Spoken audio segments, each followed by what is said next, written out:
Hello दोस्तों, मेरा नाम अभिषेक है। मध्य प्रदेश में अनुकंपा नियुक्ति के प्रावधानों में बहुत बड़ा बदलाव कर दिया गया है। बाद में देखिएगा काफ़ी समय पहले से भी ऐसी मांगें चल रही थीं। होता क्या था कि जो दिवंगत सरकारी कर्मचारी हुआ करता था, शासकीय कर्मचारी हुआ करता था, तो उसके जो विवाहित बेटी रहती थी या फिर और भी कंडीशंस हैं लाइक कि उसकी पुत्रवधू जिसका पति या दिवंगत जो शासकीय कर्मचारी उसका बेटा अगर डेथ कर जाता है तो उसकी वाइफ को क्या प्रायोरिटी मिलेगी, उसकी जो खुद की बेटी है किसी गवर्नमेंट एम्प्लॉय की, तो अगर उसकी शादी हो जाती है तो क्या उसे प्रायोरिटी मिलेगी, ठीक ना? तो अब क्या हुआ है ना कि देखा ऐसा जा रहा था, मामला ऐसा सामने आ रहा था कि जो लड़का है वो अपने पेरेंट्स की केयर नहीं कर रहा था, ठीक ना? या जो उसकी फैमिलीज़ हैं, उसकी वो केयर नहीं कर रहा था, जो ज़िम्मेदारी उसकी होनी चाहिए थी।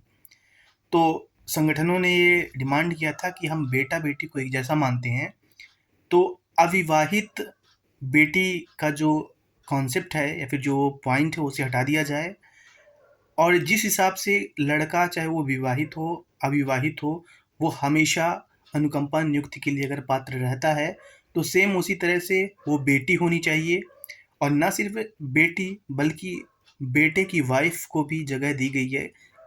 बहुत शानदार निर्णय लिया गया है मध्य प्रदेश सरकार के द्वारा और अब बदलाव यही हुआ है कि अनुकंपा नियुक्ति में जो दिवंगत सरकारी कर्मचारी रहा करता था, उसकी वाइफ़ के सहमति से अगर वाइफ़ है, वाइफ़ या हस्बैंड जो भी स्पाउस है, उसकी सहमति के हिसाब से अन्य सदस्यों को किसी को भी क्वालिफ़िकेशन के हिसाब से अनुकंपा के लिए रिकमेंड किया जाता था। तो अभी तक क्या था कि अगर बेटी है और विवाहित है, अगर उसकी शादी हो गई है तो वो पात्र नहीं थी, लेकिन अब वो पात्र हो गई है।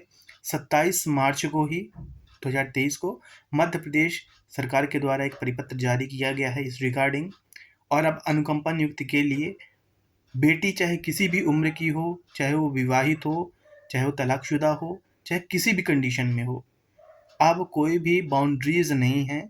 मतलब जिस हिसाब से किसी लड़के को या सरकारी कर्मचारी जो भी रहता है या रहती है उसके अगर सन को उसके अगर बच्चे को बालक को अगर अनुकंपा नियुक्ति दी जा रही है किसी भी सूरत में किसी भी एज पर तो अब लड़की पे कोई भी बाउंड्रीज नहीं है चाहे वो विवाहित हो चाहे विवाहित हो और ये काबिले तारीफ है। आप क्या सोचते हैं इसके बारे में? आप ज़रूर कमेंट करिएगा दोस्तों।